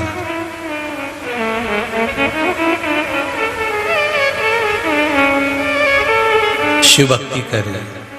तारकासुर के तीनों पुत्र तारकाक्ष, विदुमाली, कमलाक्षकी ने वर प्राप्त करा। हम मरे तो तीनों एक साथ मरे। शंकर भगवान पशुपतिनाथ बन गए और 33 कोटि देवताओं को पशु बना दिया। पशु बनाकर इनको दौड़ाया, इनके पीछे देवाधिदेव महादेव दौड़ने लगे। शंकर भगवान दौड़ते दौड़ते दौड़ते दौड़ते सारे देवताओं को इन तीनों की पुरियों में पहुंचा दिया। इन तीनों को निकालकर एक जगह पर खड़ा कर दिया। शंकर भगवान ने अपने सींग और खुर के माध्यम से इनको मारना चाहा। जब इनमें से एक नहीं मरा, तारकाक्ष ने पीछे से फरस का प्रहार कर दिया। भगवान का शीश कटकर नेपाल में गिर गया। वहां पशुपतिनाथ के रूप में भगवान विद्यमान हो गए। धड़ केदारनाथ के रूप में विद्यमान हो गया। शिव जी उसी केदारेश्वर में से प्रकट हो गए। हाथ में त्रिशूल लेकर तीनों का संहार कर दिया। तीनों का भगवान पशुपतिनाथ के रूप में विराजमान हो गए। पशुपतिनाथ का जो आप व्रत करती हो सोमवार को, निवेदन है सावन के महीने में अगर सोमवार के व्रत करती हुई आई हो तो आप पशुपति व्रत छोड़ देना, बाद में करना। अगर श्रावण के व्रत आप नहीं करती हो, चतुर्मास नहीं करती हो, तो फिर आप पशुपति व्रत कर सकते हो, सावन भी उठा सकते, मना नहीं। अगर सोमवार के व्रत सावन के नहीं करते हो तो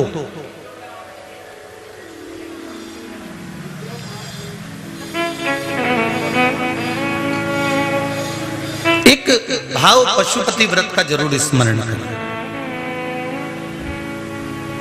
जो भी प्रसाद का निर्माण करें, आपने खीर बनाई, आपने हलवा बनाया, सीरा बनाया, आपने पेड़ा बनाया, या कोई मूंगफली का दाना सेक कर गुड़ मिला के पट्टी बनाया, चक्की बनाया, जो भी बनाया आपने, आटा सेक कर पंजेरी बना ली हो, मीठा धूली बना ली हो, कुछ भी आपने जो बनाया है भगवान के लिए, एक स्मरण रहे कि कढ़ैया में उतना ही बनाया जाए जितना आपको 3 हिस्से करना है। कढ़ाई में ज्यादा छोड़ना नहीं है, रखना नहीं है, उसमें से लेकर जाना। अगर परिवार के लिए बना रहे हो और भगवान के लिए बना रहे हो तो वो भगवान स्वीकार नहीं करता। शिव जी को पूर्णता का भाव लगता है। क्या लगता है भगवान को? पूर्णता का। एक बेलपत्र भी अगर आप भगवान शंकर को चढ़ा रहे हो ना, 50 बेलपत्र आपके पास में है, टूटी फूटी है, आप छोड़ दो। जरूरी नहीं है कि हमको 1.25 लाख चढ़ाना है, जरूरी नहीं है कि हमको 108 चढ़ाना है, जरूरी नहीं है कि हमको 50 चढ़ाना है। जरूरी है एक बेलपत्र लेकर गए हो ठीक है, नहीं लेकर गए तो शंकर भगवान पर से उठाकर धोकर फिर चढ़ाओ। पर अभी बारिश चालू हो गई है, आप सबसे एक निवेदन है, अगर बेलपत्र चढ़ाने का हमको शौक है तो एक बेलपत्र का वृक्ष लगाने का भी शौक उत्पन्न करो और उस बेलपत्र के वृक्ष को बढ़ाओ। अपने जीवन में एक बेलपत्र का वृक्ष लगाओ और उसमें पानी देने रोज जाओ, प्रतिदिन जाओ, खाद डालो, पानी डालो, जिससे बेलपत्र का वृक्ष लगे। केवल वृक्षारोपण का फोटो नहीं खिंचवाना। अभी बहुत सारे फोटो चालू हो जाएंगे वृक्षारोपण के, तुम देखो तो सही, ढेर सारे नेता मंत्री सब फोटो खिंचवाते रहेंगे, वृक्षारोपण करा, वृक्षारोपण करा। अब जरा पता तो कर आओ कि इन वृक्षों में से बच्चे कितने। उतने वृक्ष लगाओ जिनको तुम पनपाकर बड़ा कर सको। और वृक्ष भी इतने से लगा देंगे, क्योंकि वो वृक्ष आते हैं 20 रुपए, 50 रुपए, 25 रुपए, 100 रुपए के। अब बड़ा वृक्ष लाओ तो महंगा है, तो बड़ा वृक्ष कौन ने कहा कि तुम बाजार में लेने जाओ? छोटे से वृक्ष को अपने घर में लेकर आओ, गमले में लगाओ, बड़े गमले में लगाओ। जब वो 1 साल का हो जाए, जैसे अपने घर में बेटी को बड़ा करते हैं फिर उसका ब्याह करते हैं, ऐसा मन में एक सोच बनाओ कि हम बेलपत्री का पौधा नहीं ला रहे, हम पार्वती जी को घर में ला रहे हैं छोटी सी। उस पार्वती को साल भर बड़ा करूंगी, बड़ा कर फिर उसका ब्याह करूंगी, शंकर जी के मंदिर में लेके जाऊंगी, शंकर जी के मंदिर में सामने रखूंगी, मंदिर में रखने के बाद शंकर जी पे एक लोटा पानी चढ़ाऊंगी, उस पानी को लाकर शंकर जी पे से 7 बार घुमाकर पार्वती के रूप में बेलपत्री के पेड़ में चढ़ाऊंगी। चढ़ाने के बाद शंकर जी से कह दूंगी पार्वती को ब्याह तेरा साथ कर दिया है, इस पौधे को मैं बगीचे में जाकर लगाऊंगी। जब वो 1 साल का बड़ा पौधा लगेगा तो फिर जल्दी से मरेगा नहीं, वो बढ़ता ही चले जाएगा। तुम इतना सा लगाओ। अभी हमारे ये कुबेरेश्वर धाम के बाहर ढेर सारे पौधे बिक रहे होंगे, हमने चेक नहीं करे। हम अगर, क्योंकि बाहर जाते हैं, अगर दुकान वालों से कुछ कहेंगे तो मीडिया वाले पहले खड़े हो जाएंगे आके कि महाराज ने ऐसा बोल दिया दुकान वालों से, इसलिए हम जाते भी नहीं कहने के लिए, कौन जाए। तो हम यहीं कंकर संकर में मस्त रहते हैं। हम दुकान वालों से भी एक निवेदन करना चाहेंगे, अगर हमारी आवाज पहुंच रही हो तो, कि लोगों को बेवकूफ बनाना छोड़ दो। पेड़ों की डालियां तोड़ के लाते हैं, डब्बे में खोस के दे देते और कह देते दिया कुबेरेश्वर धाम में, और यहाँ लगाओ तो वो डाली कोई लगती है क्या? जी बोलो तो सही ईमानदारी से है। तो हमारा निवेदन है, किसी के साथ छल मत करो, किसी के साथ कहते हैं तो लोगों को काली मिर्ची लग जाती है, बस इतनी सी तो दिक्कत। इसलिए निवेदन है कि अगर वृक्षारोपण करना है, छोटा सा वृक्ष लाओ और दुकान वाले से कह के आना, देख रहे डंडी वंडी मत दे दीजो रे छोरा।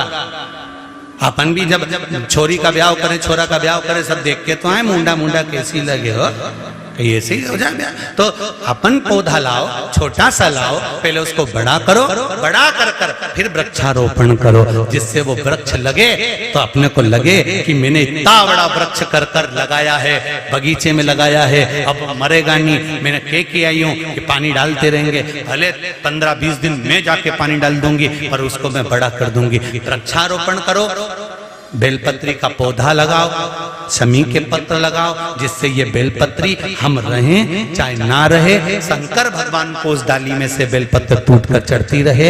यही बाबा से प्रार्थना करते रहो। भाव भक्ति से भगवान पशुपति व्रत धारण करे हैं। पशुपतिनाथ भगवान की जय।